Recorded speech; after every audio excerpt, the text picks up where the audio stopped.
আব্দুর রব লিখেছেন, ভোট দেওয়ার বিনিময়ে টাকা পয়সা নিলে সেটা কি হালাল হবে? টাকা নিয়ে সে প্রার্থীকে ভোট না দিলে কি গুনাহ হবে? দুটি প্রশ্ন।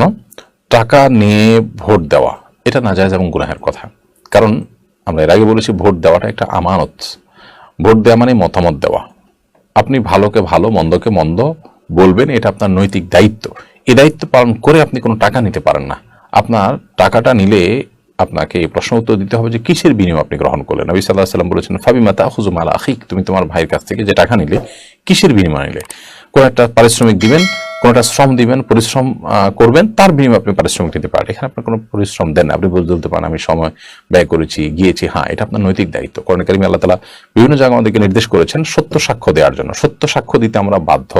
যদি আমার সত্য সাক্ষ্য না দেওয়ার ফলে একটা মানুষ মিথ্যা প্রতিপন্ন হওয়ার আশঙ্কা থাকে, সেক্ষেত্রে তাকে তার পক্ষে সত্য সাক্ষ্য দিতে হবে, এবং সত্য সাক্ষ্য গোপন করা এটা আমার জন্য গুনাহের কথা।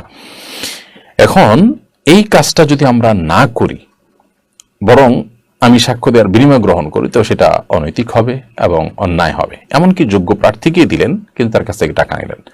আপনার কাছে মনে হয়েছে সেই সবচেয়ে যোগ্য এবং তাকেই দেওয়া উচিত, এবং তার বিনিময়ে আপনি গ্রহণ করলেন, তাহলে সেক্ষেত্রে দিন শেষে আপনি তার দ্বারা বায়াস্ট হলেন, এবং আপনি আপনার দায়িত্ব, যে দায়িত্বটা এমনি নৈতিকভাবে পালন করতে আপনি বাধ্য, সেটা করতে গিয়ে আপনি টাকা নিলেন। ব্যাপারটা সেরকম হয়ে গেল। আর টাকা নিয়ে যদি আপনি ভোট না দেন, সেটা আরেক গুনাহ। আপনি কিসের বিনিময়ে টাকা নিলেন? আপনি টাকাটা নিয়েছেন যে, তা তো কোনো একটা যৌক্তিক কারণ থাকতে হবে। অবশ্যই সেটি আরেকটি ভিন্ন।